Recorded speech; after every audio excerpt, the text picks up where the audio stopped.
Grimlock. Too powerful. Dreams? Caitlin, what dreams? Caitlin. I can't fall asleep. He's in my head. He knows. He'll find me. I can't be a VR trooper anymore.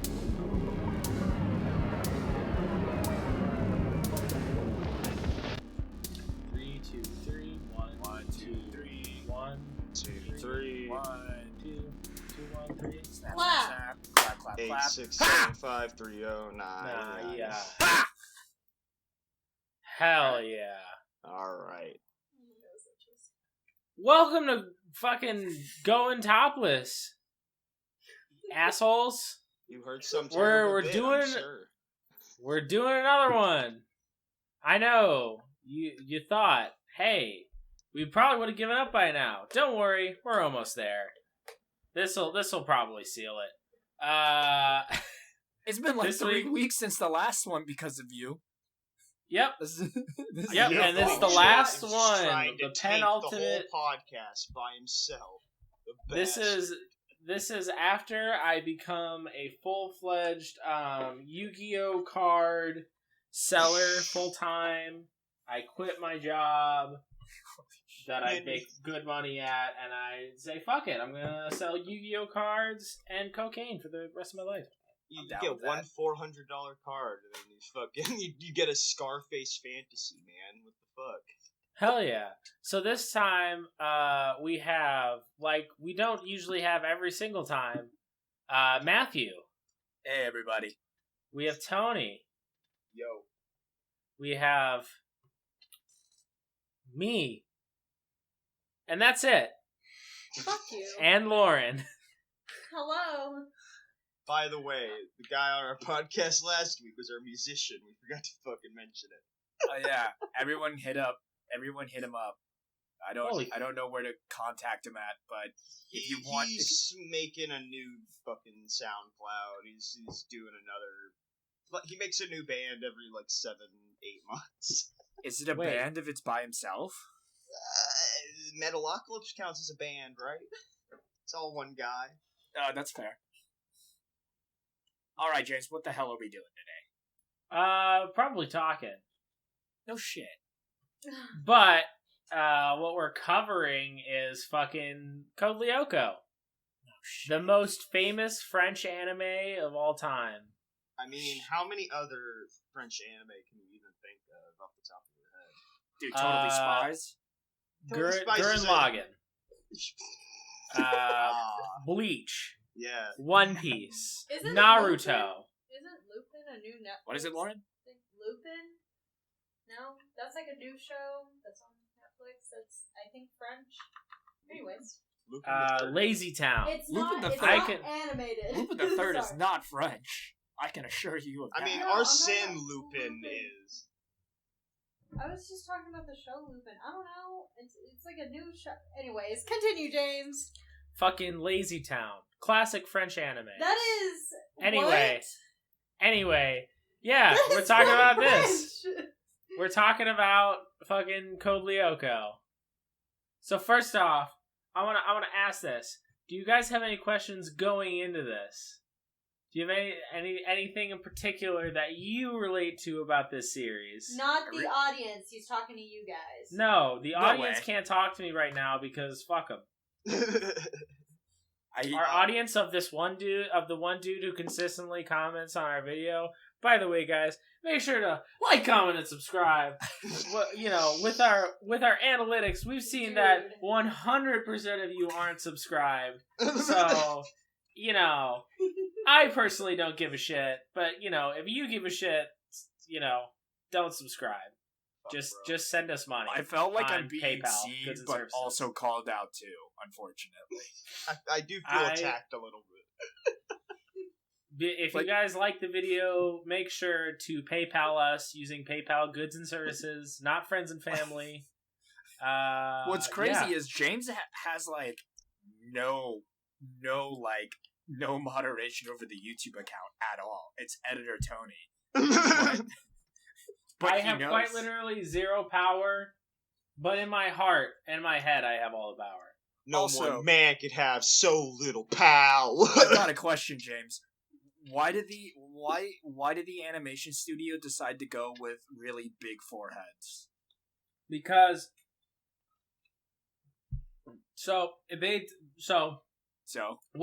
what is a not very well known fact about Code Lyoko? Okay, is they actually gave them big heads for the same reason that they showed 14-year-olds in their bra and underwear. 14-year-old women. I mean, men too. I don't discriminate. They can have bras and underwear too. But what age are you in 7th grade? Going Topless is an LGBTQ allied podcast. That just like 13. Is that 13?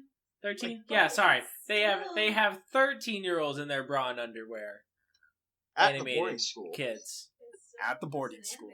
At the co-ed boarding school? Wait. Hold on. I want to get this on the podcast. Lauren, what did you say? I said it's an animated show, though. So, okay. These what's the aren't real point? People acting. Oh my god. So this is how you We're not doing found the out. Wally debate right So now. this is Stop. how you found out that Lauren is a fan of Wally. We're not doing this right now. Oh, I'm scared. Oh, I'm scared. Yes, I'm Wally. scared. That's what we said, babe. Don't worry about anything else. Scared Oh, and Jesus. concerned. Lauren, Anyway, this website does not condole, or I this reject. podcast does not condole pedophiles.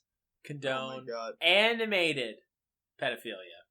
Dude, they're like 900 years old in the show.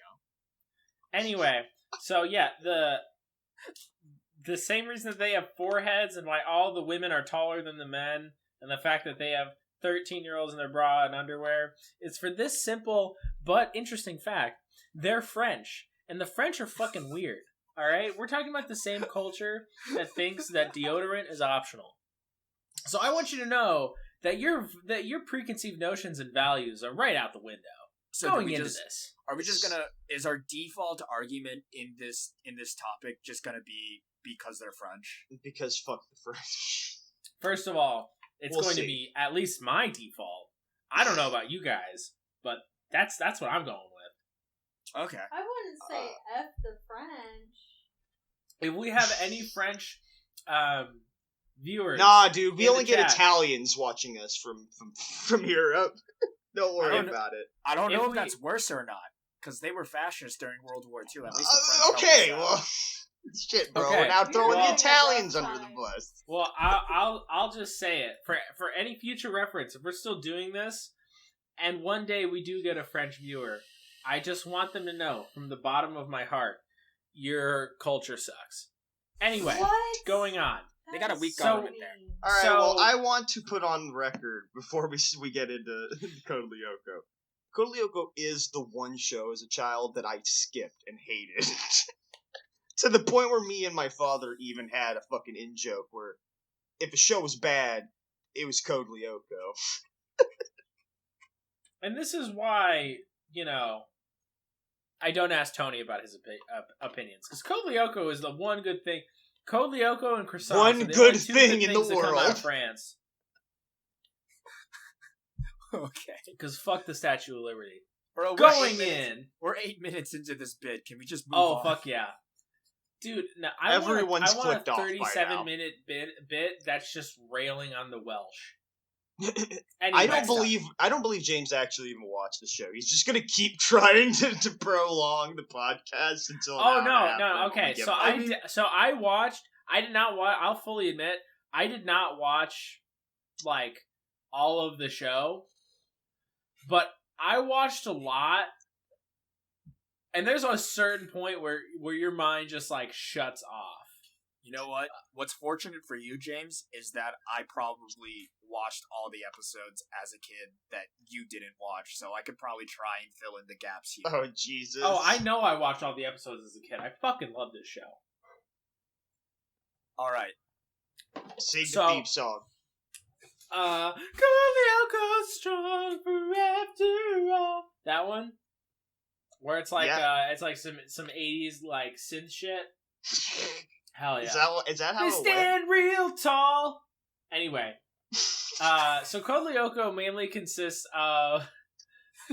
So, as I've stated, most characters in Code Lyoko are like, it starts off, they're in the 7th grade, like and then I think like an episode like 5 or 6.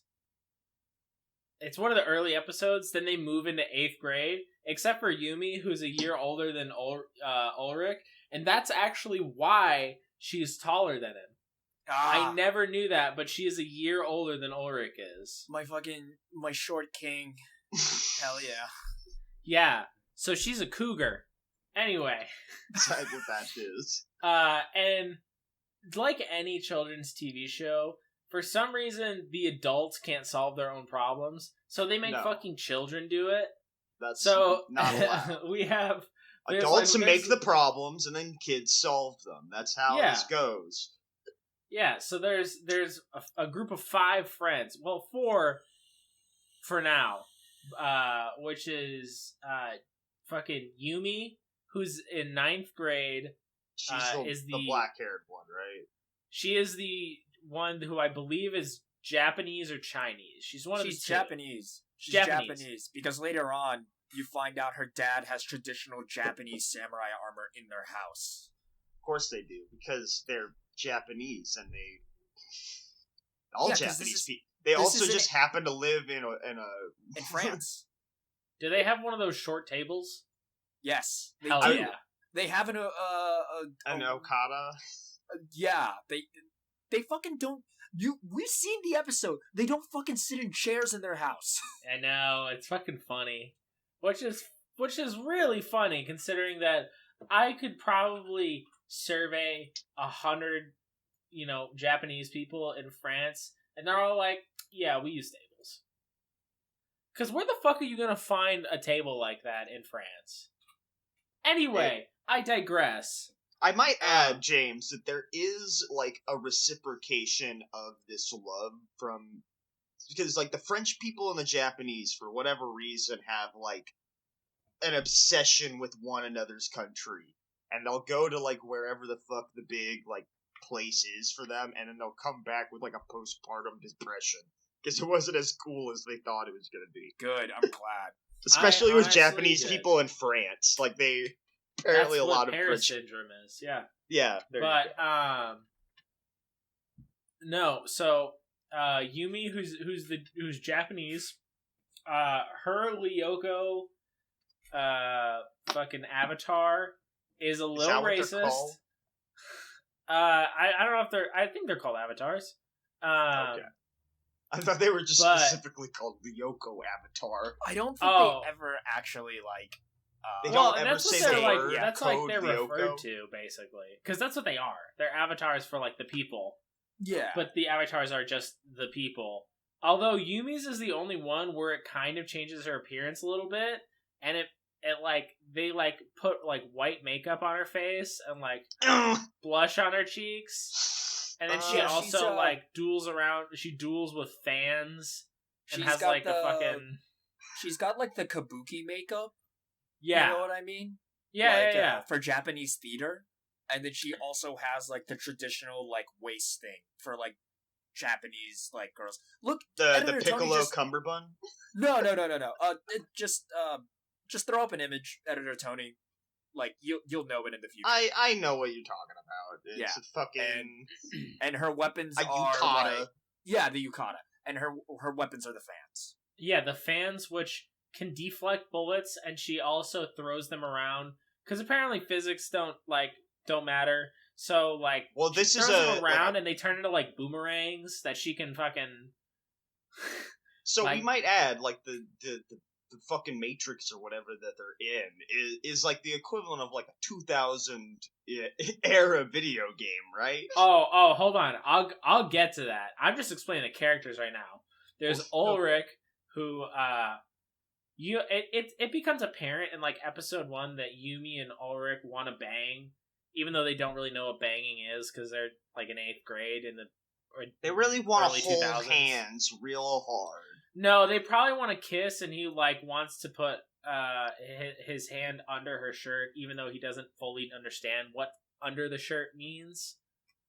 He's like, "Is this what it's supposed to be like?" Nah, dude, they're French. They learn that shit when they're like 5 years old. I forgot. Oui. Yeah, so he's a weeb. His fucking He's he a turns porked into up like weeb. yeah, he turns into like a samurai or a ninja or whatever in Lyoko, which makes no sense because he's German. So I don't know if they got to. I don't know if okay. I'll introduce the other character. His name is Jeremie. He's a fucking nerd. Like literally, he has glasses. In season 1, his voice is like actually tolerable, even though all the dialogue in the first season is absolute. Like that's probably the reason why I couldn't watch the full first season. It's because the dialogue is dog shit. It is hot dog shit. It's like there are like full second pauses in between. And you guys chastise me for hating the show. No. I can still love the show and recognize the fact that it is hot ass. It's the thing about the first season is that it's so clear that they're still like lip syncing in French, and they're not lip syncing like they didn't change the lip syncing from French to English so that the lip flaps would fucking sync up to the English syllables or whatever. It's still clearly in French.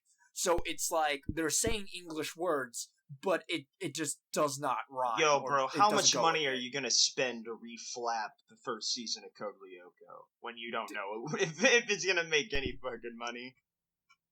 Well, I'll spend $40.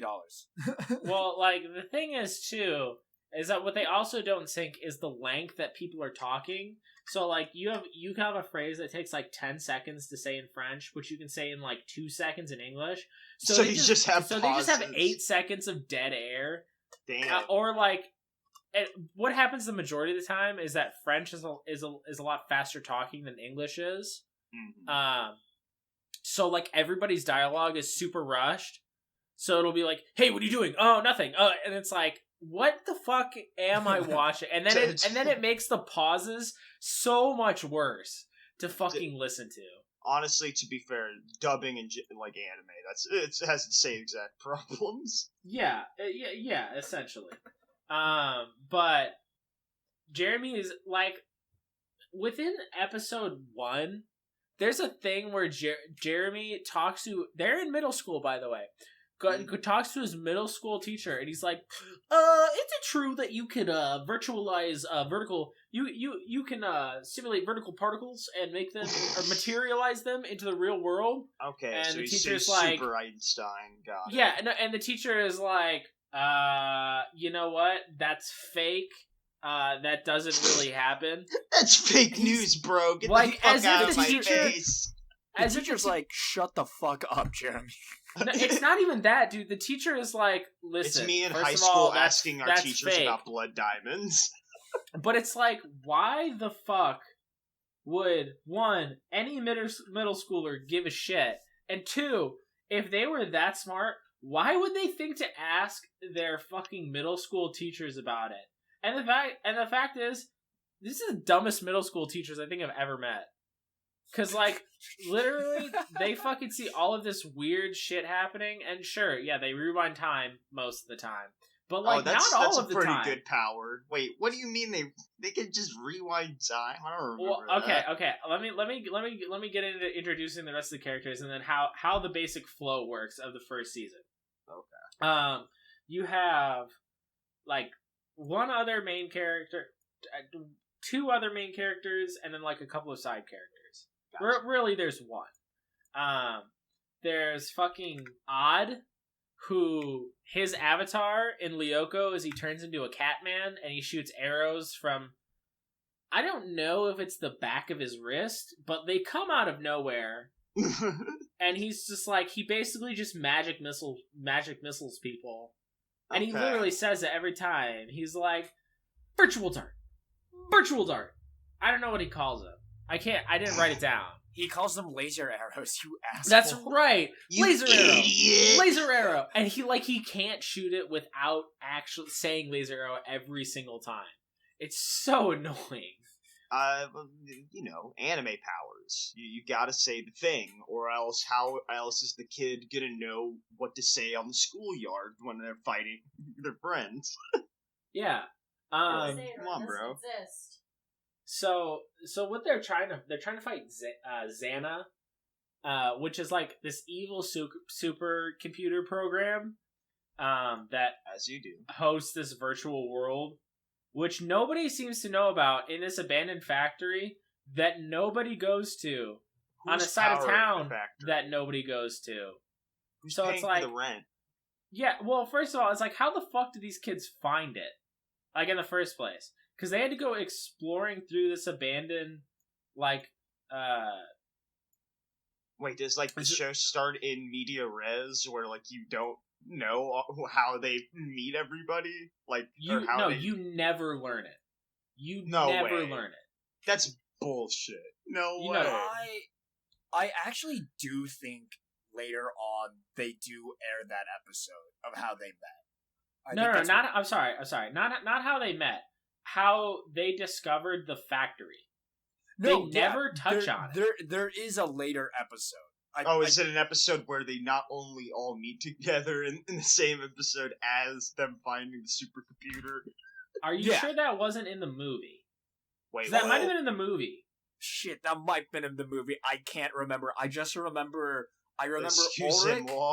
I remember Ulrich and the three boys were all like already friends prior to the series.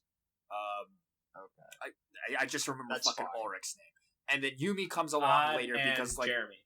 Yeah, Odd and Jeremie are all originally friends, and I remember Yumi coming along later because Yumi is older, so they meet up with her later.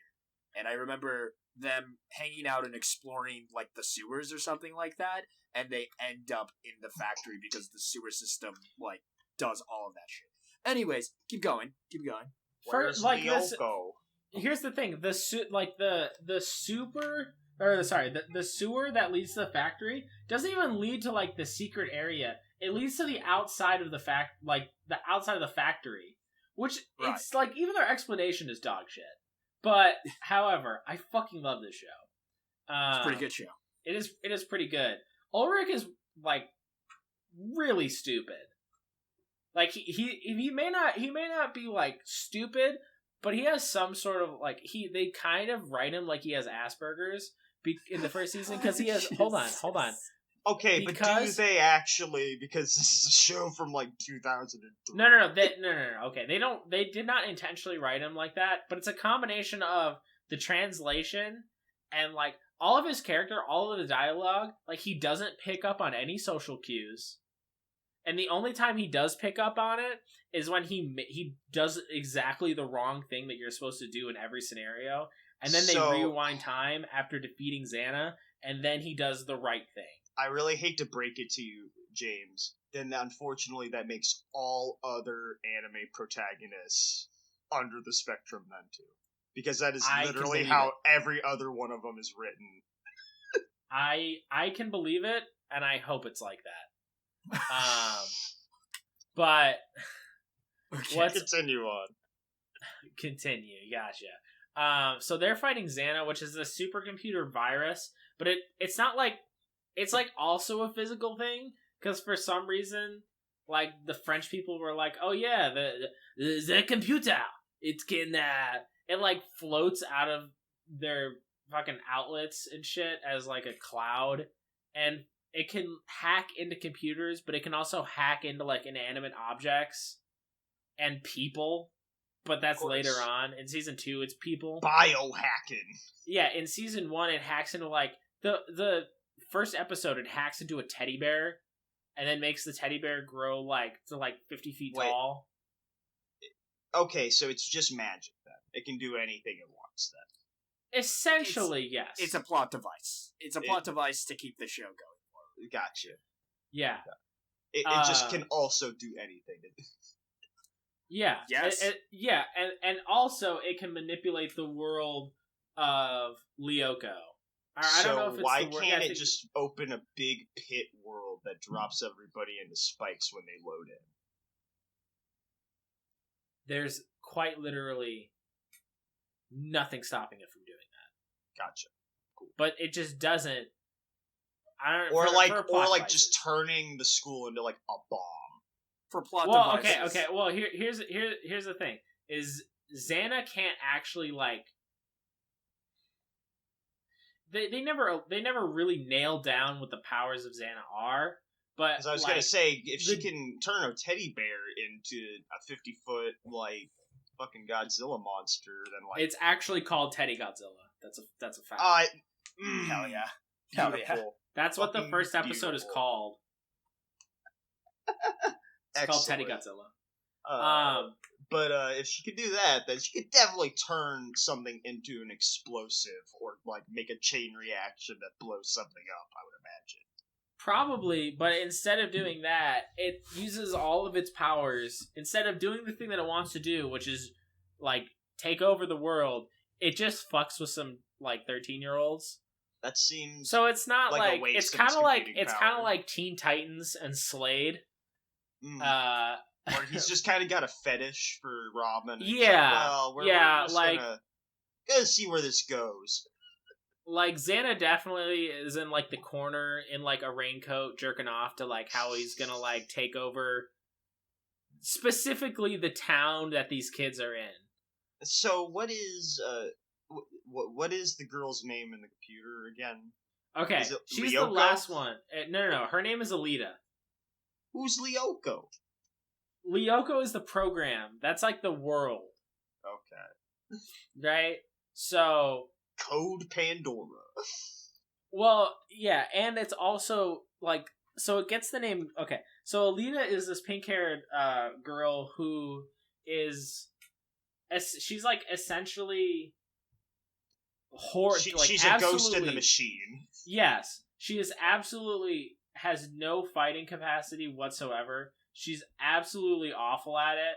But She's her an thing is NPC. that she can actually manipulate like the program and stop X.A.N.A.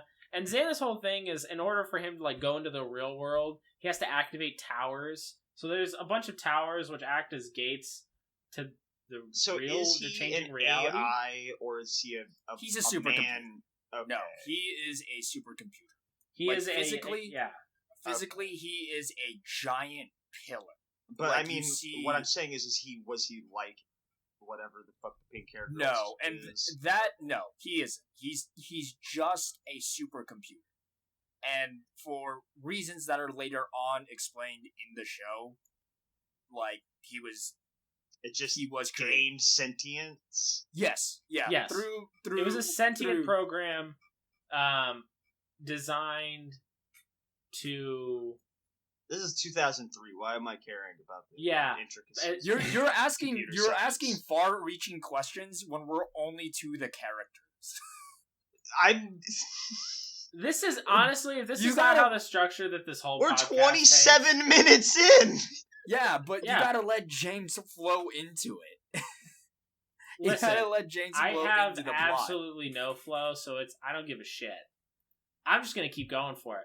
I'm Alita trying to is ask leading questions. Yeah, Alita is a pink-haired girl who everybody originally thinks is like just a program, not just a program, but is like, you know, kind of like the opposite of X.A.N.A, where it's a program designed to emulate like a 13-year-old girl or whatever, and she's always talking to Jeremie. He literally has a monitor set up in his room just like to see her and talk to her. So Jeremie's kind of a freak. Like Jeremie a freak. He's got his fucking virtual stripper downloaded like- on his desktop. For like 2007, his setup is extreme. Like Yeah, he It- has like $20,000 worth of computer and like electronic equipment, and for some reason nobody thinks it's sus at all. Everybody's just okay with it. like And like all of his friends are like, "Oh, what are you doing? Some nerd shit?" And he's like, "Oh, guys, don't make fun of me. I'm just studying on my computer." And that's literally his voice. that's actually his voice. It gets- I can confirm that's a pretty good impression of Jeremy's voice. It So gets he's so ultimate much nerd worse. Boy. Ultimate Yeah. nerd boy. It gets worse in the second season because I think they shift like the voice actor around.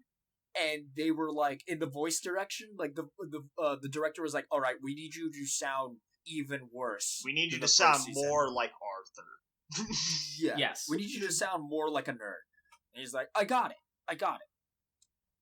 The other character, the only other major character that's in here is Sissy, who is the daughter of the principal of the boarding school that they're all at. Because they're all at a boarding school, which is kind of weird because Yumi goes and, like, sees her parents. But I mean, it doesn't have to be weird. like It's abroad, but like it's to be like a boarding school. But it's like implied that Yumi goes home, right? She doesn't actually live at the school. yeah, no, she does go home. Yeah, she does go home. Ulrich, Odd, and Jeremie all have a room there. Yeah, are they Like, also Yumi goes home. orphans? No, they're You not just don't orphans. Their parents just don't love them. Yeah. It's fine. Fair enough. So, yeah, They go to boarding Ulrich's school. whole- They're rich enough. Yeah, Ulrich's whole motivation is that he wants to try and fuck Yumi. Yumi's whole motivation is that she's trying to decide if Ulrich wants to fuck her, right? Jeremie's whole You could motivation just is he wants to get his pink-haired waifu off the computer and into real life, and that's all that he does.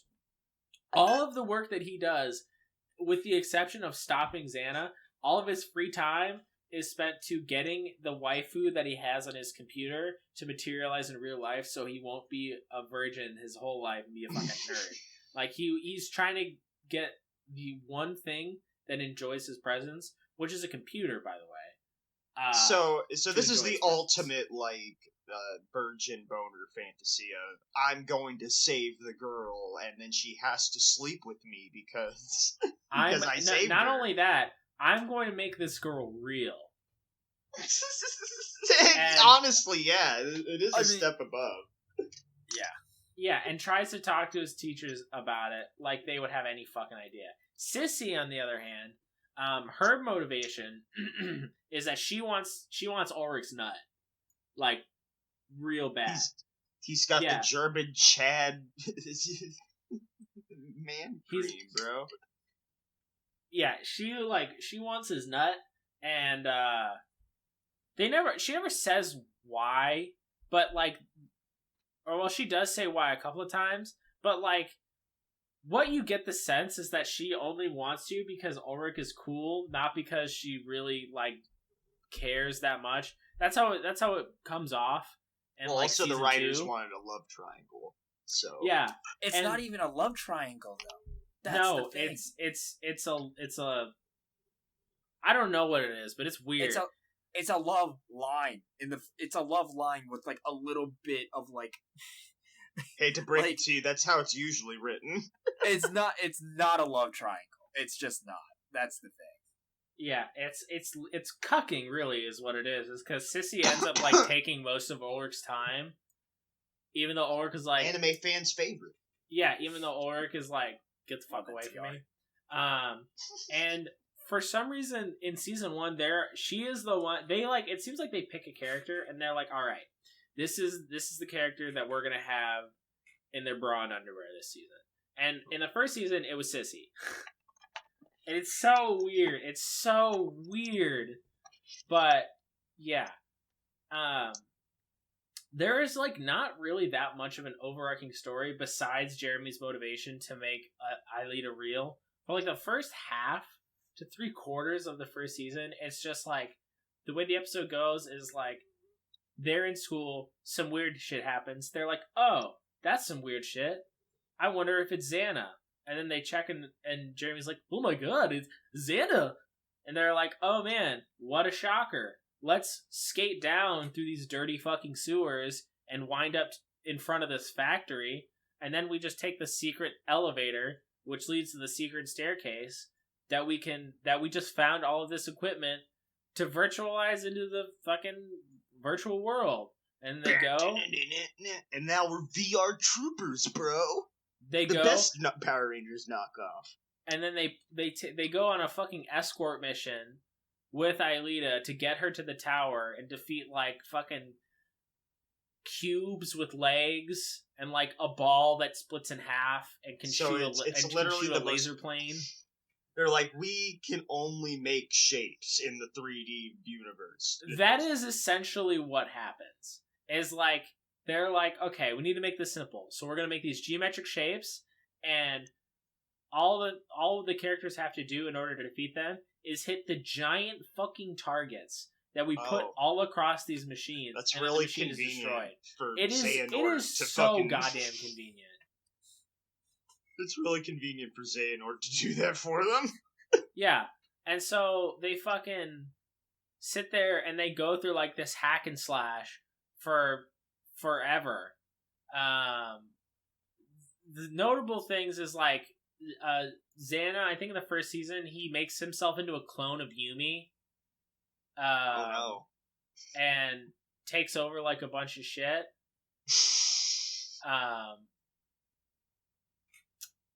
So it's like a Monster of the Week format, basically. Where Xemnas comes up and he's like, we're gonna fucking fuck shit up for this week. And they're like, geez, we gotta go in the computer world and fight a new orb monster to fucking stop the teddy bear guy from blowing shit up. Got it. Cool. So how does the season end then? Well, you learn about halfway through the season that Jeremie has spent like night and day, besides going to class and saving the world, like night and day, he's talking with Aelita, trying to bring her into real life, promising her, he's like, oh, it'll be great, I'm gonna fucking do it. And then, like, waiting until she, I don't know, goes to virtual sleep and then just, like, jerking off or something. I was gonna say, he's definitely sending her, like, he's definitely, like, showing every last bit of himself. He's like, oh no, I left the cam on while I'm changing. Jesus. He's like, yo, Aelita, I just want to know, what kind of feet do you want when I virtualize you? Can you show me your feet so I have a good reference? And then he's like, oh yeah, that's the good stuff. He's sketching it out. Yeah. Let's see. I have a couple more notes in here. Gym teacher goat. The gym teacher is fucking awesome. Because no matter what, the gym teacher is just like, fuck you kids. Like, go do laps or something. Like, no matter what happens, it could be a completely like fucking 50-foot teddy bear. Actually, the gym teacher did try and fight the 50-foot teddy bear. Oh, what a... But, like, a whole bunch of other weird shit happens. He's like... what a boss. He's like, I don't believe what's going on. That's crazy. Okay. Yeah, that's principal... and effectively he does every episode. Sure. Yeah, the principal is a giant cuck because his daughter is, like, fucking in the school, and it's always like, oh, yeah, no, my daughter can't do anything wrong. And so... Is that what cuckoldry is now to you? is just being apologetic anything that a for man women? does for a woman makes him a cuck. I mean, Damn, dude, if you're like, I don't, you could be holding the door open for a 96-year-old woman. If you do it, bro, you're a cuck. What can I say? Jesus. I think I'm gonna have to say bad take. Welcome to being red pilled. That's me, guys. I'm the red pilled guy. Are you the one that posted that fucking comment on my art? Anyway, I can't believe James is the only person here in a steady relationship. Lauren, how do you feel? James How do you feel is about an that? Alpha Sigma Chi. I don't even know how to respond to him. Right, see, she doesn't, because I am an alpha male. That's why. I'm scared to respond to him, guys. Because I'm an alpha male. Anyway. I'm a gamer. So they actually so Jeremie actually ends up doing it, and he breaks every law of physics when he finds that he's able to virtualize himself. What she's never done before, he virtualizes himself so that he can go into that world, but like he gets stuck, and so like his friends have to come in and save him. Bro, I need help. Jesus. Oh, so that's where you draw the line? That's where you draw the line. Anyway. Really? You know, Lauren, I'm you're being ridiculous. Anyway. Are you kidding me? I'm an alpha male. Anyway, so... Oh, I can't wait to make a new emote for that. Hey, you guys kept talking about how cool I was. Now I just have to prove it. Of course. This Showing does everybody not how make you cool. Showing This everybody does not how... make you any more cool than you already were. Showing everybody how red-pilled I am. Oh my god. This is Code Red Pill. This is the Code Red Pill podcast. I've been drinking James, Code Red Pill my whole life. Red pilled bro. and based. Yeah, absolutely. No. So he gets to this world. He gets stuck. And the one thing that he wants to do before he gets pulled out is he's not like, oh, thank you, friends. He's like, yo, fuck you guys. I want to go touch the woman I love. And so the last thing he does before he gets pulled out of this world, which his friends do in order to save him, by the way, is he resists only so that he can touch fingertips with Aelita, the virtual girl that he has been wanting this whole time. And this is in bro. the 17th episode, somewhere around there, 16th or 17th episode of the show, and it's the cringiest shit you ever see. Like It's Evanescence so is cringe. playing in the background. Fucking I'm sure there's an AMV of that. Dude, somewhere. there's fucking Careless Whisper, the second they touch fingers, anyway, and then there's another string of episodes. After this happened, there's another string of episodes where it's just look at what X.A.N.A did, and they never elaborate on the fact that they touch hands. They do a little bit, but not in any major way at all. It's more they're just oh, okay, damn you, we're back to being Zexel. not interested in each other, and instead we're gonna defeat the supercomputer. Which I think should have been their main focus the whole time, but who gives a shit? Yeah. it should have kind of been on the top of the priority list when he was committing domestic terrorism every other week. Yeah, exactly. So Jeremie virtualized himself so that he can materialize Aelita, and so he, there's 25 I think episodes or 26, and so in the 25th episode they or 24th episode, maybe? I think it was 24th episode. They finally, the whole thing is, they get scanned in, and then they get put to sleep when they're going into this machine, and then their consciousness or whatever gets taken and gets put in the virtual world. So for some reason, they managed to backtrack that, and so they take Aelita's consciousness, and they pull it into a real body that they make out of, thin air. And so, wait, what? Yeah, so what Jeremie, is she? What is her components? What Does do she you have mean? organs? Yeah, she's people, but also she's not people. No. She's real people. No, She's but real she's not people. You figure out that she's not real people, but she is real people. Let me explain by not explaining. So anyway, so they Thanks. yeah, this is what the show is like. Thank you. You're welcome. She's a person, but she's not a person. Anyway, And I'm sure she's really sad about it. Yeah, they materialize her. So she Does she enters the age? tower. Huh? Does she age? Yes? No? I don't fucking know. Technically, yes. Technically, for circumstances out of our hands, she is the same age as them. Yep.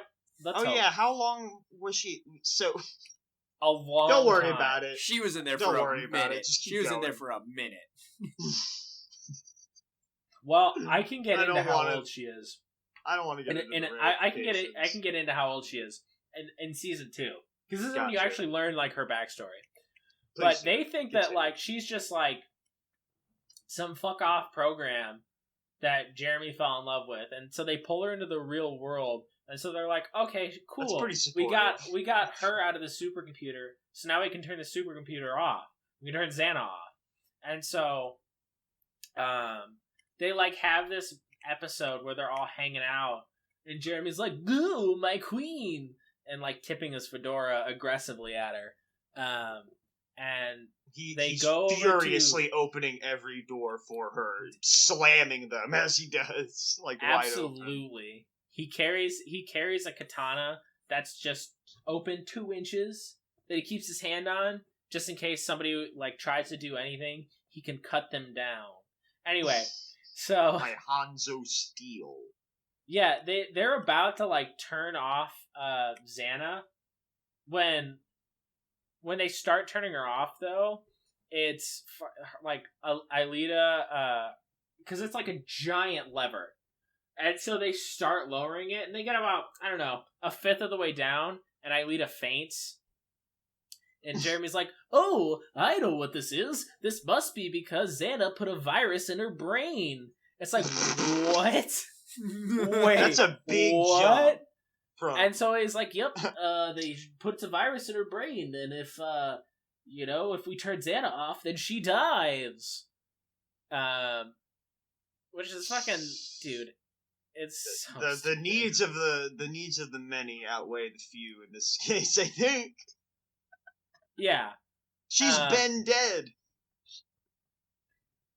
Bitch has got an obituary. Yeah, and so what they realize is like essentially Aelita is like a fish, right? Where she lives and breathes in the virtual world, and but they can only pull her out in the real world for like a certain amount of time before she just like reacts badly to it and fucking just passes to go to out. prom and shit. Yeah, no, she can come for like 5 or 6 hours, but like she can't spend like the whole day. Gotcha. And so the end of it is Jeremie resolves to fix her brain. How convenient is it for her to jump between the two? Is it like her hitting a button and she zaps herself from one to the next, or does she have to like sit in a pod?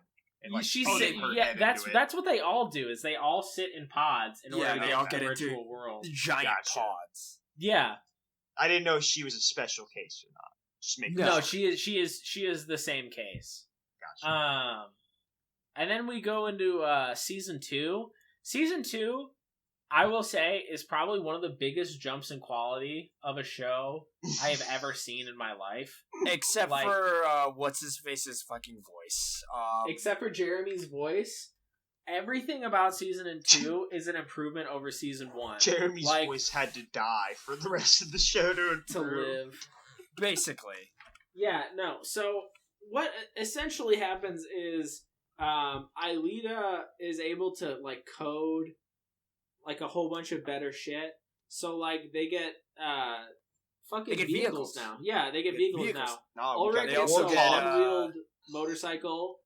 They get updates in their costumes too. Yeah, that is also true. And thank God, or else I would not have watched any more of the show. The animation gets way better, and the syncing for the voices and the dialogue gets markedly better, but it's not great. I mean, it's dubbing in like 2005, 2006. Yeah, so yeah, but the animation is a lot better. And so there's also more like the worlds are just better, like way more fluidly animated, and they are just flat land, fucking. It was literally like a flat cover. desert. Like the one that they defaulted to was like a flat desert. Oh Jesus! That seems very convenient for the creators.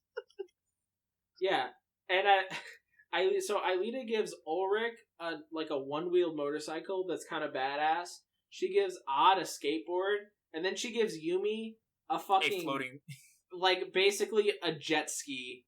But somehow it looks so lame. Look, it's not even a jet ski, it's a floating platform. It literally looks, it's like if you combine, it's a floating platform, and then the bottom and front look like a jet ski. It's the stupidest sounds thing. Like a pretty shitty toy. Okay, mind you, Odd gets a hover skateboard, and Ulrich gets a really cool looking unicycle, essentially. It's not, unicycle. Okay, it's a unicycle motorcycle.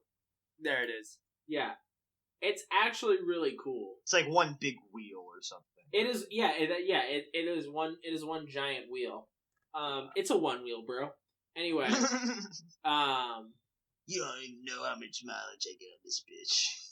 Xana also gets like an upgrade because every time like, and this is something that they realize over the course of season 2, but every time they go back in time, because every time they defeat Xana, the world rewinds so that they face no repercussions for their actions. That sounds like and they're the only nobody ones that wins. know what happened. Yeah, well, no, because they retain their memories of like what happened in that alternate timeline.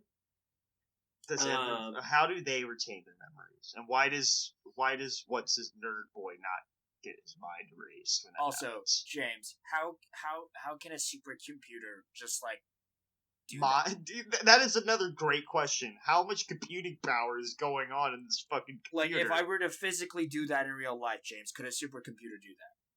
Fuck you, cold Lyoko, stand forever tall. I don't know. It's French. I don't know, dude. Apparently in France, there's fucking... that's what happens. If you don't wear deodorant, it unlocks magic. Wow, that sounds like a pretty... Is that what the Honestly? Smash players are doing? Is that what you were trying to tap into, bro? Dude, that's why Smash players get so good. When you stop wearing deodorant, it That's a improves. good fucking sweet superpower. Yeah, dude. It's crazy. That's how they wave dash. They're just doing it literally in slow motion. It's crazy.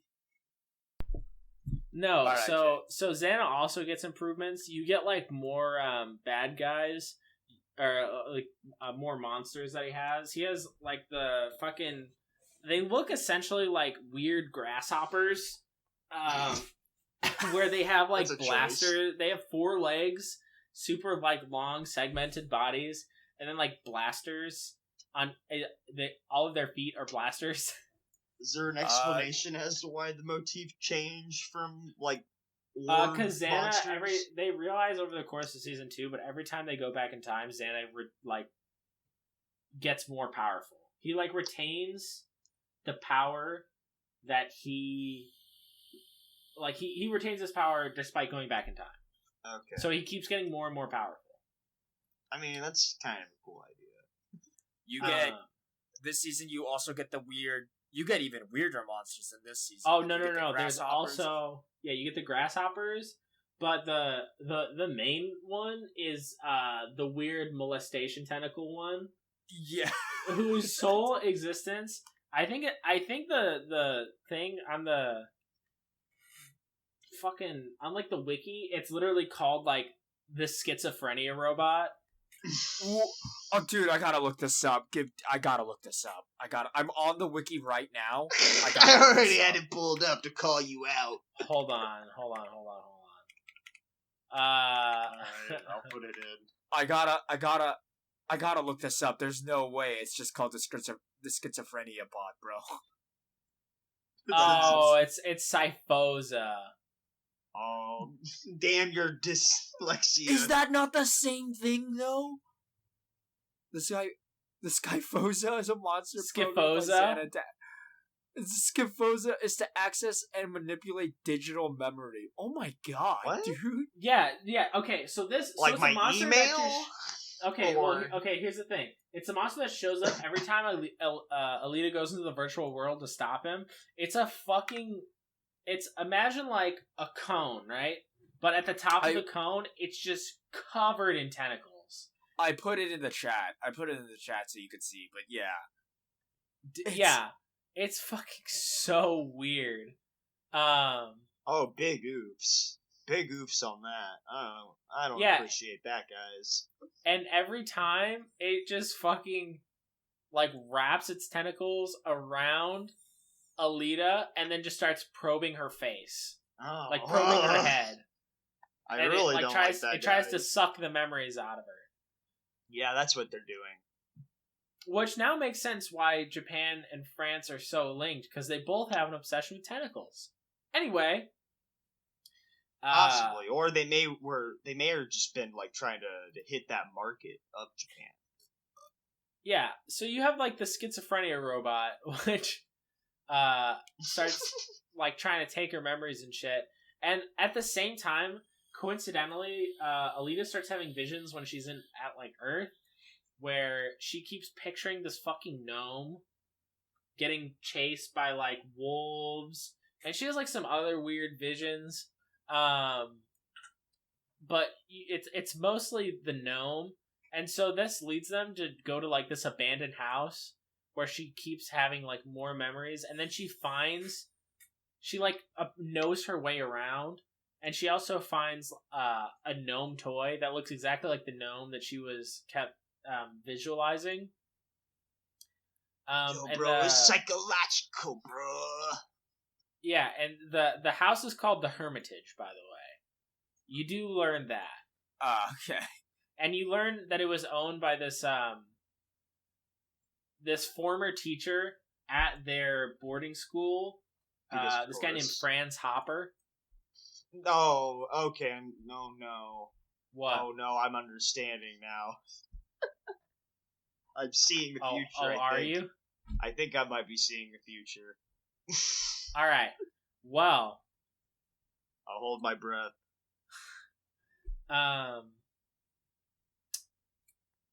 Fucking. Oh, yeah.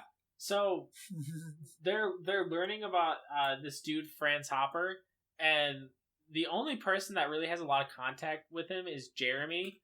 Well, the other people have contact with him too, but it's mostly Jeremie and Alita, because he'll appear like to Jeremie and talk to him through like some like weird like internet shit. Store.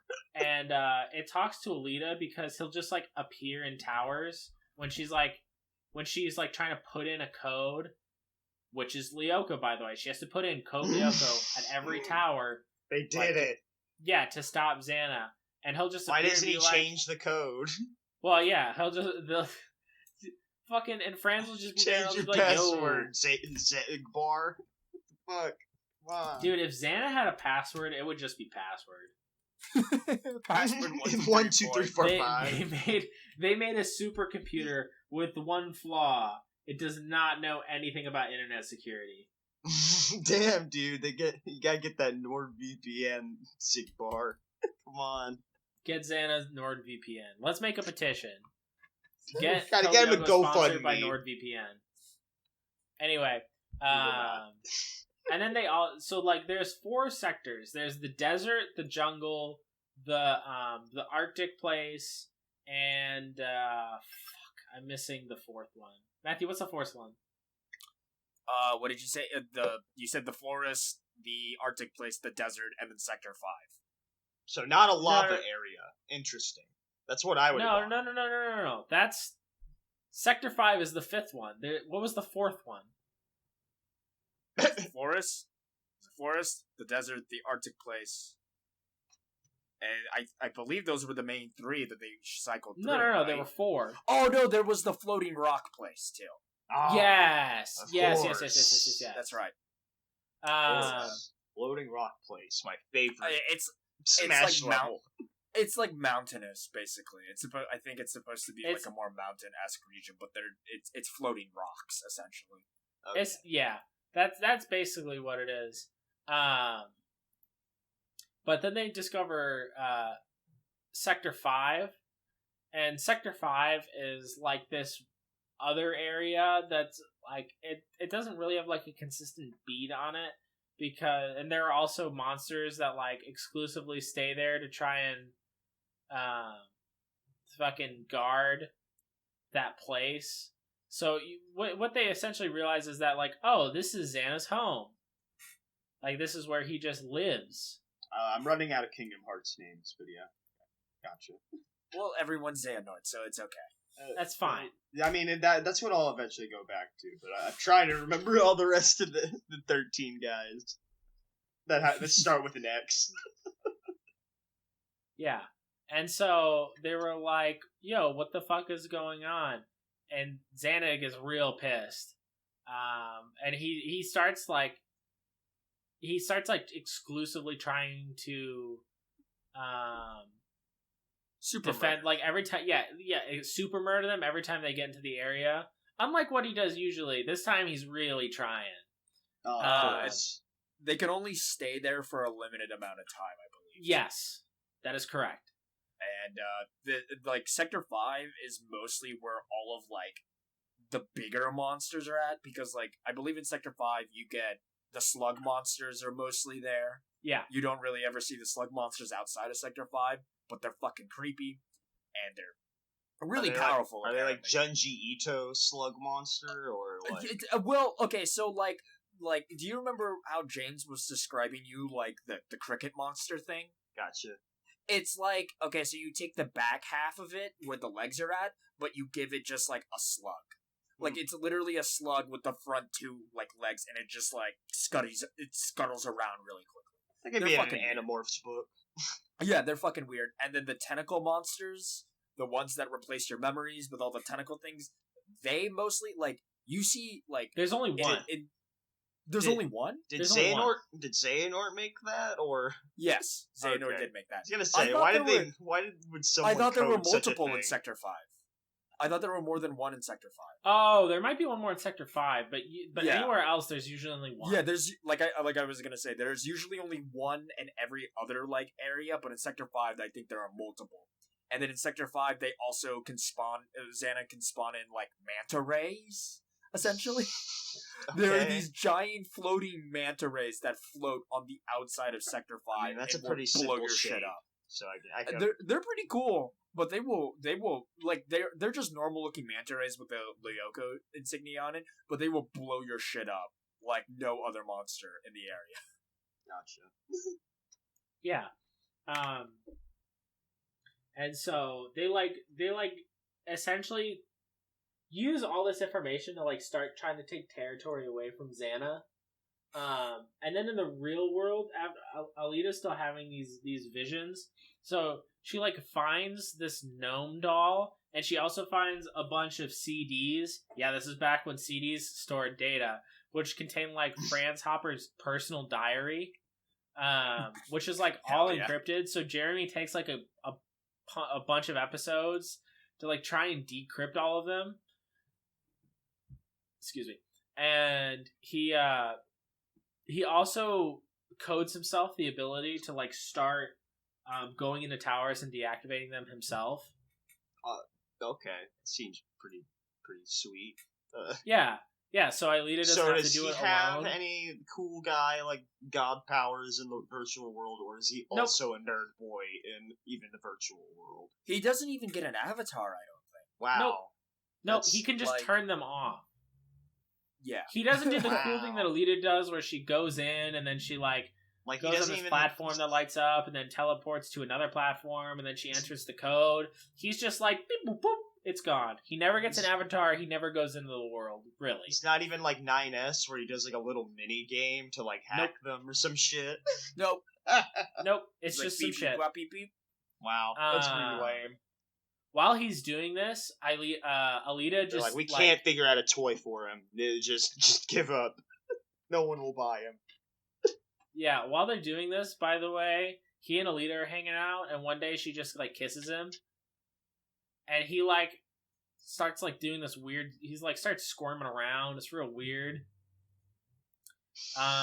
There's also episodes. It's too much affection. He can't handle it. He's so touch starved that that even a single kiss will kill him.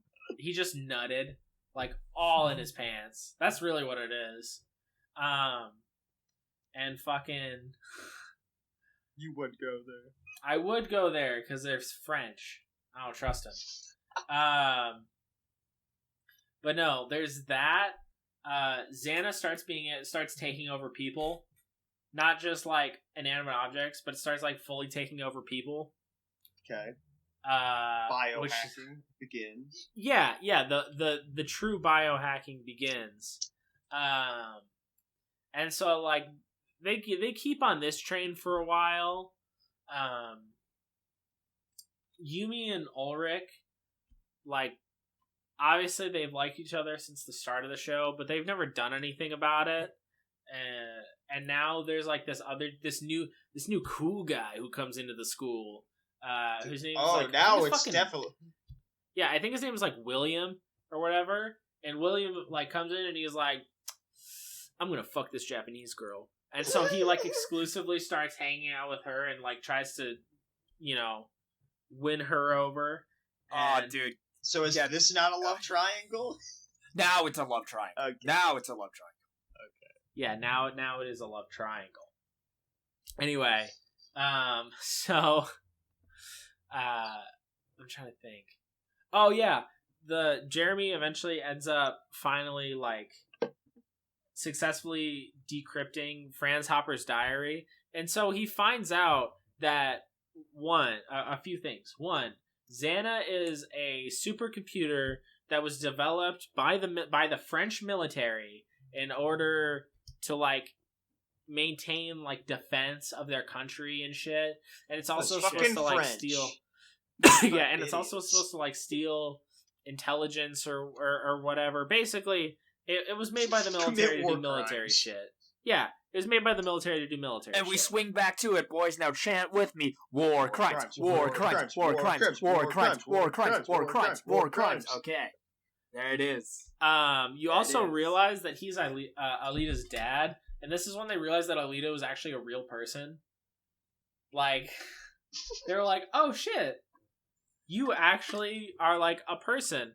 And they figure out that... You IRL, real, bro? Yeah. So Franz Hopper over here, once he made X.A.N.A, he started getting followed by like the Men in Black, essentially. And okay, so this is what I was assuming, that he made Xehanort. Yeah, he oh my god, what was I just saying? I just had the biggest fucking brain fart. Oh yeah, so he starts getting followed by these people, and what he thinks is, he's like, you know what? I know what I should do. I have a daughter. In order to protect my daughter, I'm going to upload her consciousness. I'm not going to hide her. I'm not going to make an attempt to hide her. I'm going to rip her consciousness from her body, and I'm going to put it in this virtual world. And that's what'll really... I was always under the impression that she had, like, an incurable disease. So it was just because her dad was like, this bitch gonna get me caught. Yeah. I gotta dispose of her.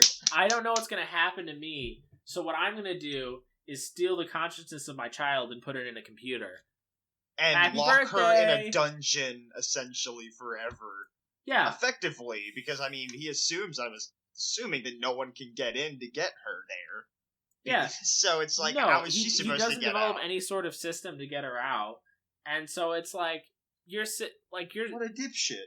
Yeah, no, he's trying to, like, garner sympathy. And all of the characters are sympathizing, like, oh man, that must be super hard. Like, even Alita is like, oh, Dad. But nobody's like, it's kind of weird. Like, why didn't you just, I don't know, send her to live with, like, family or fucking... They're like, put her in an no, orphanage? he's so selfless, protecting his daughter. Yeah, exactly. It's really weird. It really is weird. Bad take show. Bad take show. Bad take. You had it, and then you dropped it.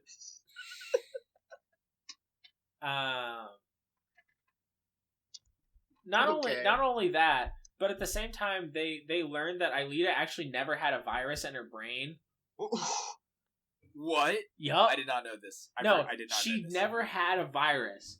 Her fainting was because X.A.N.A had like stolen her memories. Yeah. So X.A.N.A possessed X.A.N.A possessed a fragment of her like existence, and that was all of her memories. It was the memory. It was the memory to breathe. It was no.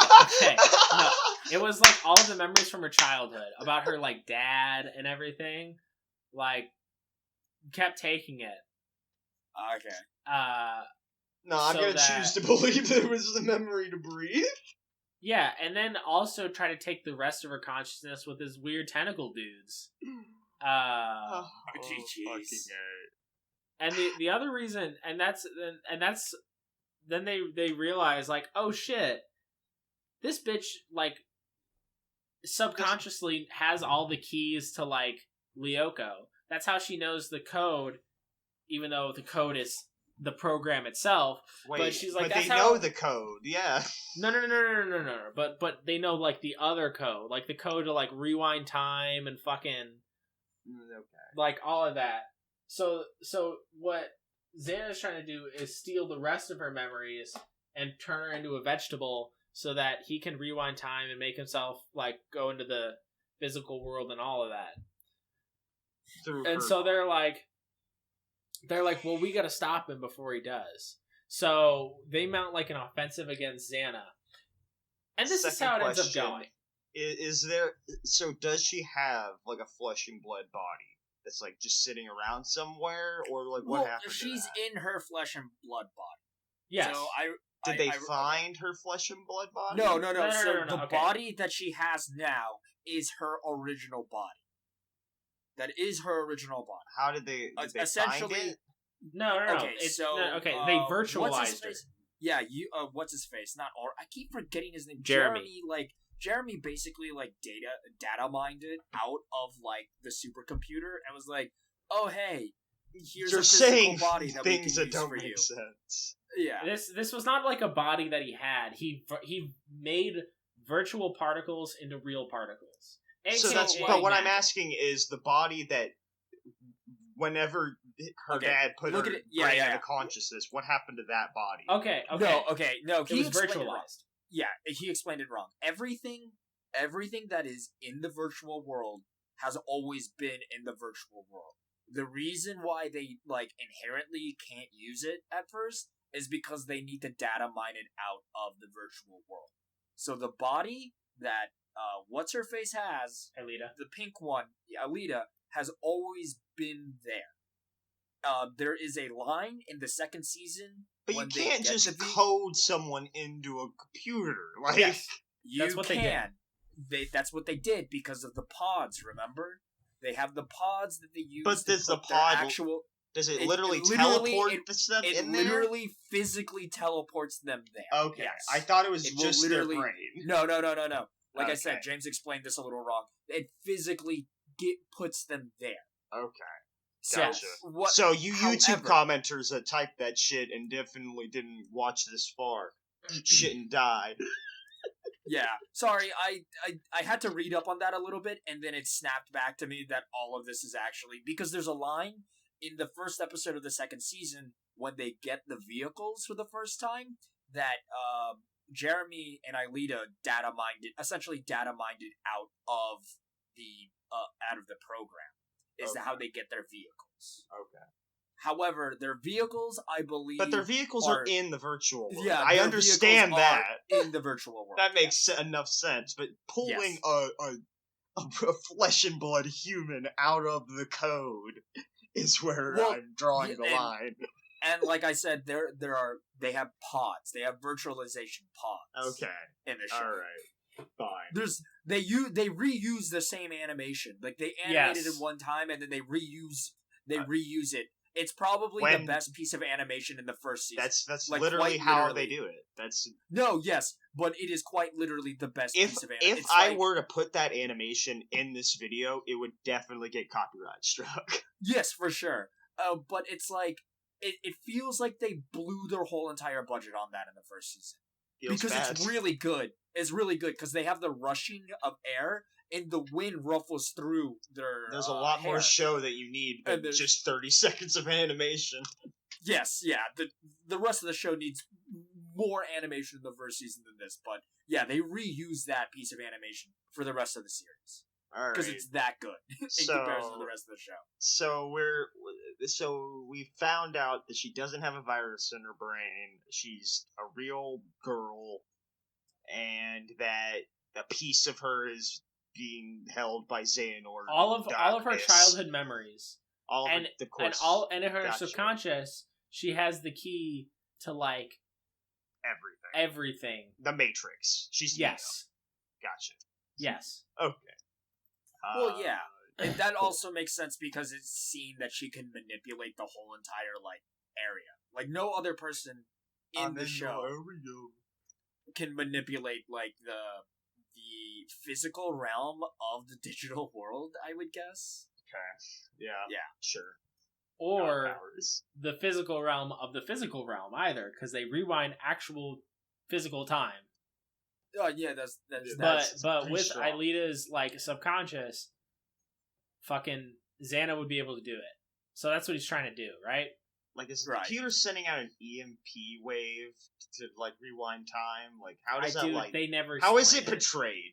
Like, They I never- mean, like they- shown on screen. It's a giant white void that engulfs everything. Wow. It literally looks like a nuke is going off. Also, how does Jeremie retain his memories if he's in the outside world? Okay, because I don't know, but he does.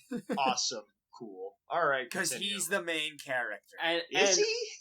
No, he's one of the main characters. And Matthew's fucking logic about them recycling animations is so funny because Yumi can actually never successfully does anything in Lyoko. She always gets like shot. By the way, they have like health bars. If they lose them, then they get devirtualized, which means they wake up in their pod and like they can't go back in. I'm pretty sure Odd does most of the work most of the time. Odd is the one that does most of the work because his animation is him coming out just fine. Every single time Yumi comes out, she always slams her fist on the floor because it's the same exact animation every episode. So she never does anything right.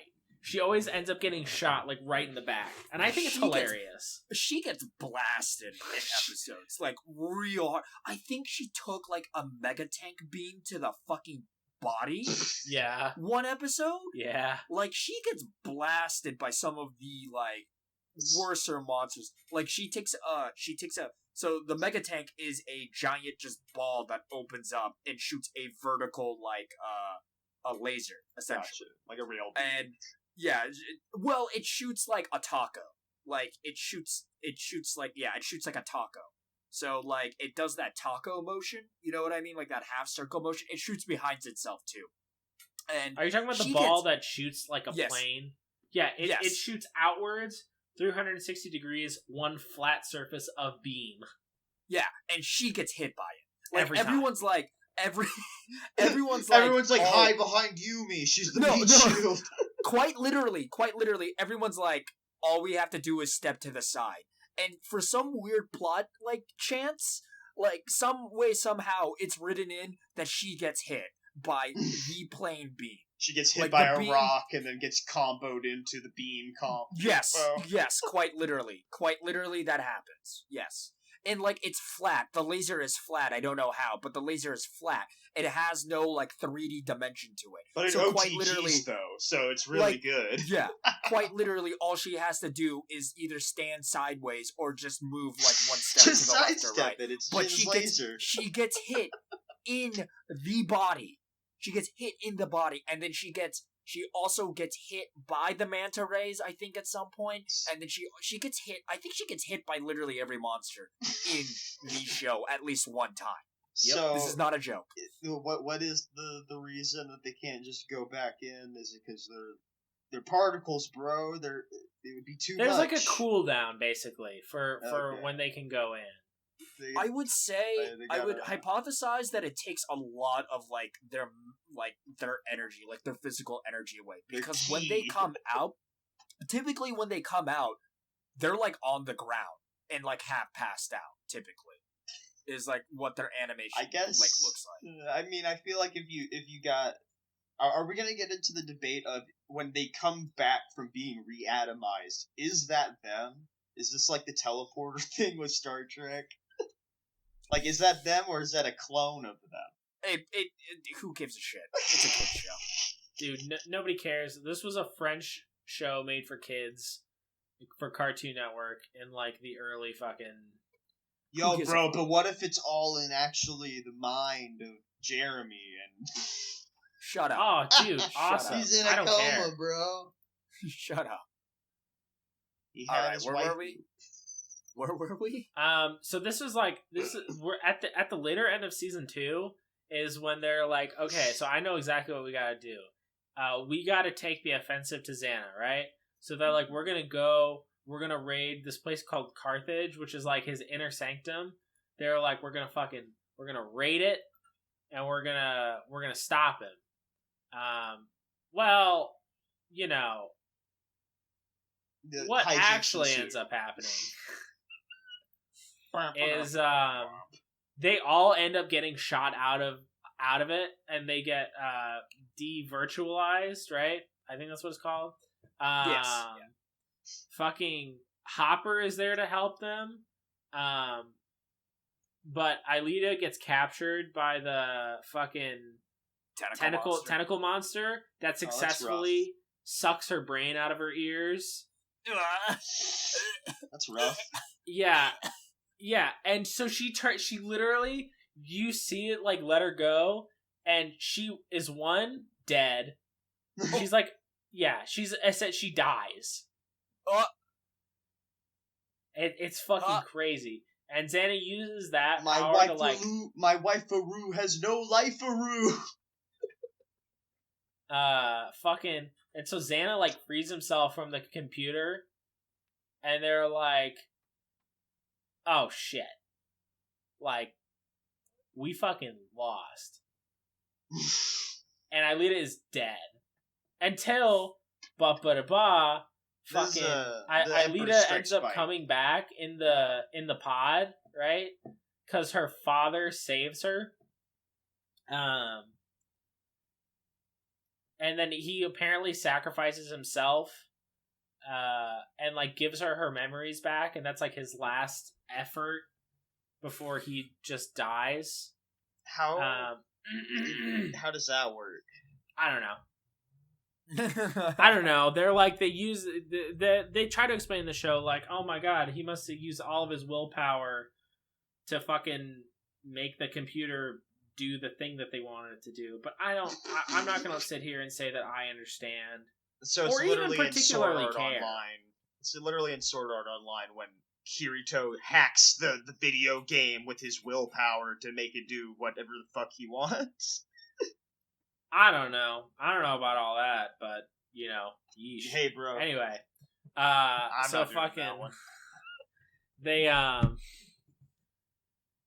so, like, they have this moment at the end where they all link hands, and they're like, we're gonna stop them together, and, you know, it'll be fine. It's supposed to end on this happy note, despite the fact that, like, Computer Hitler is now just out and about in the world. And it's not even like it's a person. It's like he becomes like a fucking concept. Like he's just this black smoke that can do anything. Oh, that's really strong. And that's how the season ends. That's pretty broken, bro. Yeah, so like they realize that like the only way that they can fight him is virtually. Because so what he did was he. Instead of, why is you know, he continuing to do virtual world shit? Because I don't know. Instead of using his corporeal form, what he does is he actually just takes over the internet, or the global network, as they call it. And they all go on vacation. Like Aelita, Odd, Jeremie, Yumi, and Ulrich all go on vacation.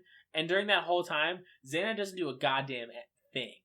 Like I was gonna say, like the cops can handle this shit. We got to go take a break, bro.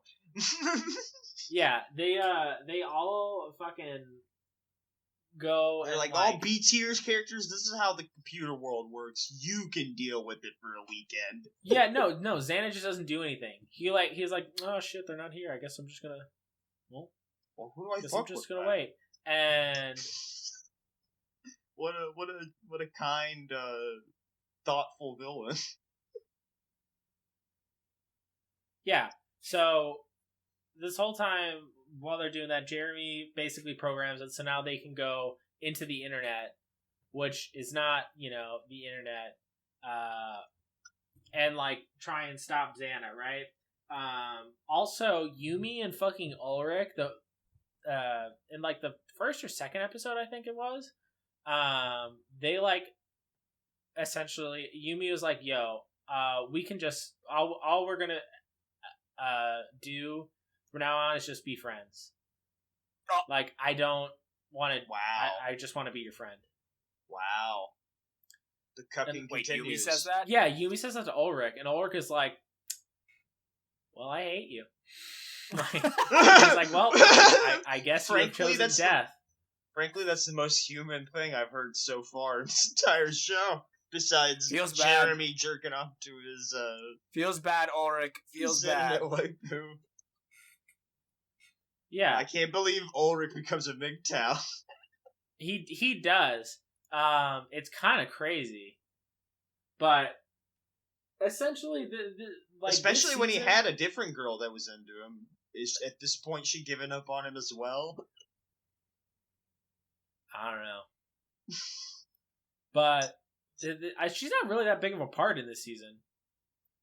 Like, she's not at all. But Yumi finally stops taking it in the chest and just starts, like, not being a character at all.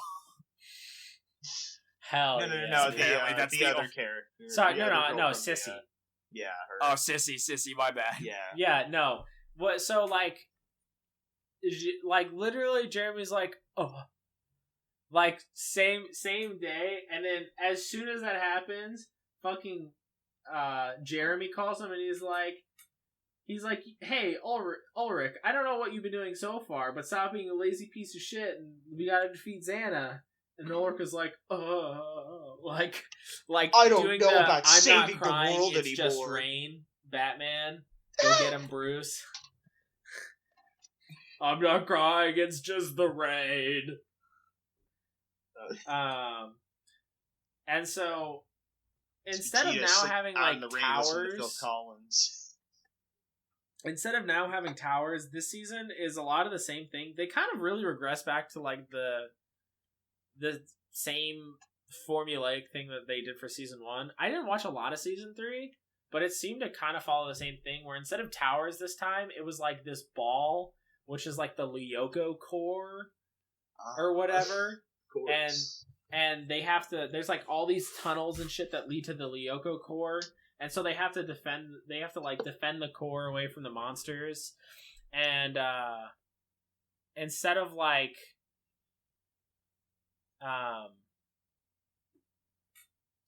instead of fucking, what is it, code Lyoko, that it's code XA.N.A now. Like that's what they have to put in, is code XA.N.A, because XA.N.A doesn't know how to make a password, and so he just makes it his own name. So he really is the worst. Yeah. Holy shit. Great. Awesome. Beautiful. XA.N.A also really takes like the concept of possessing people. He almost exclusively possesses people now. Like he possesses like Yumi's entire class, and they all try to beat the shit out of her. Oh, Jesus. But Yuna has actually been waiting her entire life and fantasizing about this. So she beats all their asses. She kind of just tries to leave as they're all like trying to track her down. Damn, bro. I skipped over. There was an episode in the second season where Jeremie gets taken over by XA.N.A, and so he becomes basically the Ubermensch, like superhuman, where he can lift like fucking 8 tons and jump like 60 feet in the air. And there's an episode where he just beats the shit out of Odd like repeatedly. Matthew, I don't know if you were there for that. I think I might have been. But yeah, he's like literally smacking him 20 feet like around. What and a like Chad. Hop literally electrocutes him with like 120 volt from the wall, like electrocutes him, and Jeremie just doesn't give a shit. Damn, dude. It's fucking crazy. Alright. James. Yeah. We're coming up on the minute. Coming up on the hour. Oh, What no, else? don't worry. I'm almost done. Okay. So what happens for the rest of the season is that XA.N.A keeps doing XA.N.A shit, trying to like fight them, take over some shit. Aelita decides that she wants to recover the pieces of her dad left so she can make a dad again.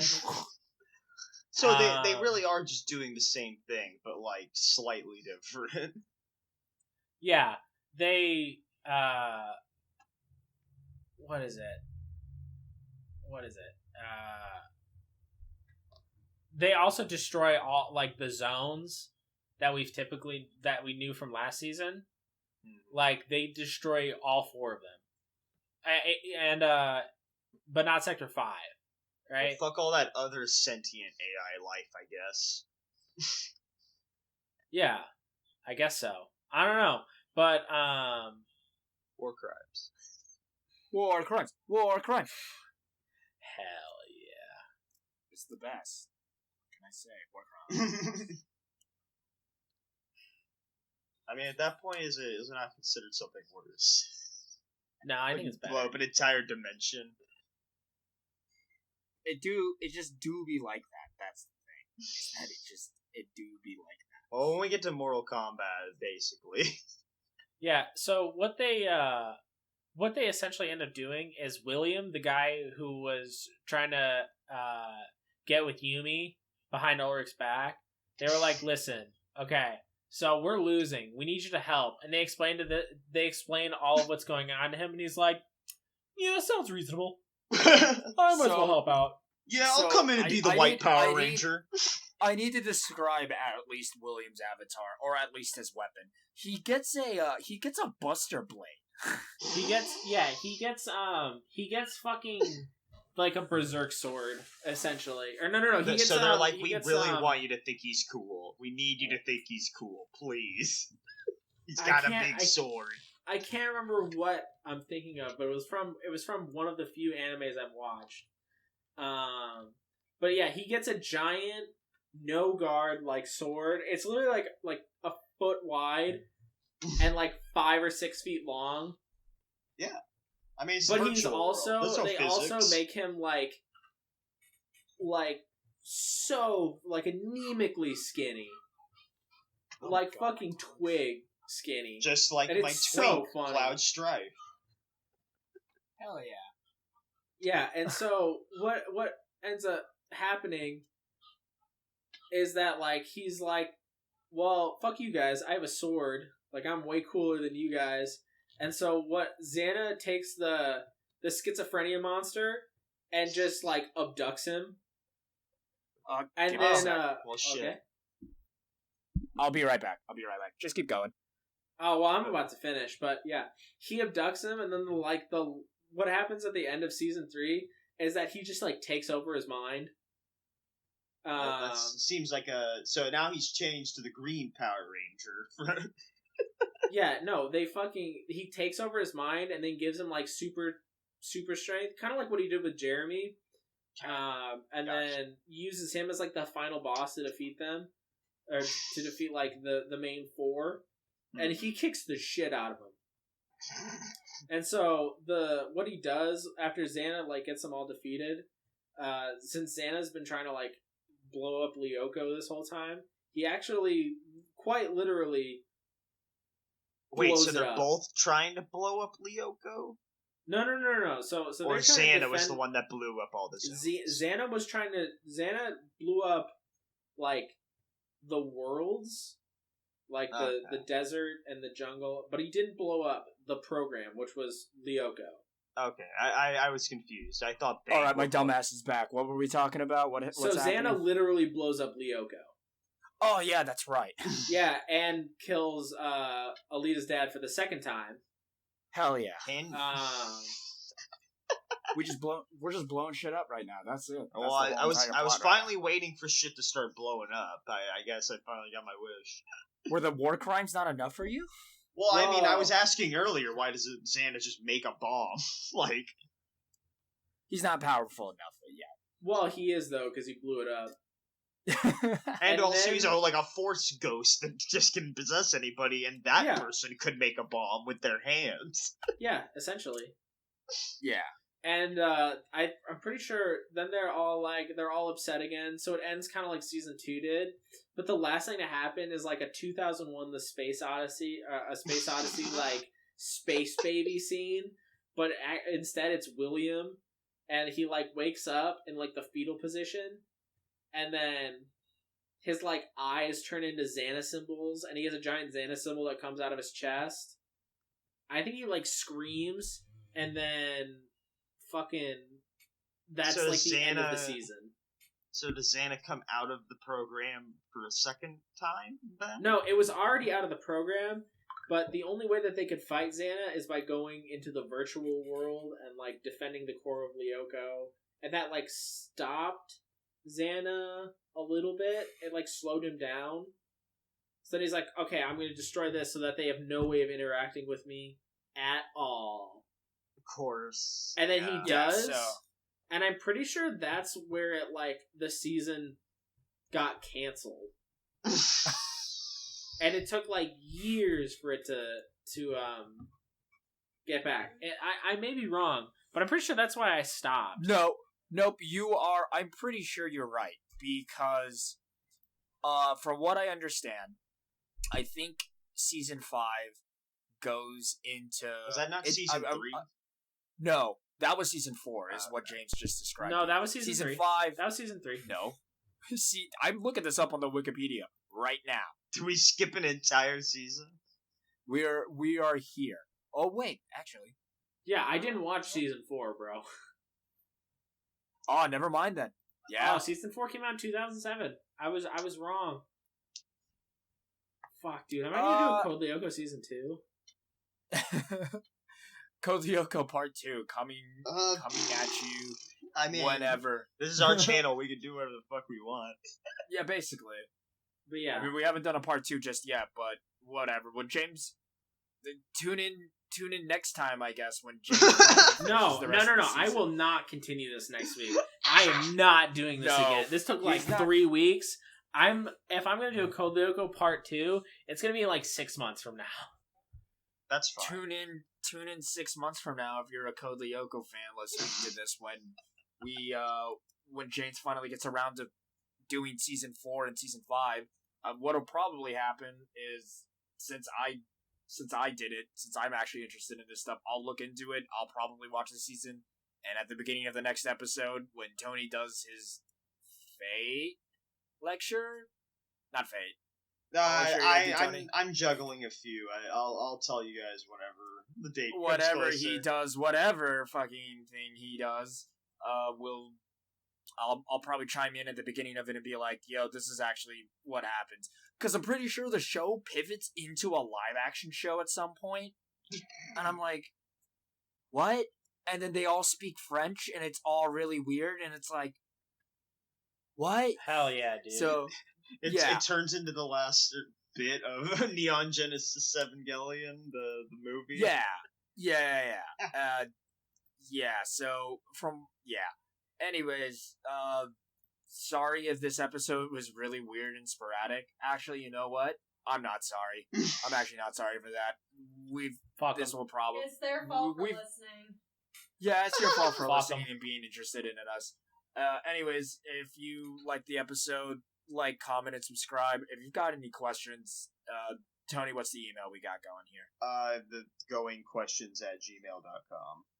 Hell yeah. If we get questions, topless. any Submit questions. topics, yeah. Question topless at outlook.com. Send your emails there. Send topics as well that you would like us to discuss, and we may or may not do it. Probably Don't not. Don't send topics. We'll probably make fun of them if we do. Yeah, you're probably going to send us a topic to do, and I'll be like, I have no idea what that is, or it's going to be either, man, I find that fandom lame as fuck. If they send us topics, they're just we might disappoint you with our opinions on whatever show you love. For us to make fun of them. That's all. Yeah, that's just how it's going to be. Yeah, tune in next week when Tony takes on the reins of Going Topless, and then tune in to the next episode after that when it's Lauren's turn again. Anyways, this is the Going Topless podcast. This was a shit show, and we're signing off. Later. Peace out. Bop!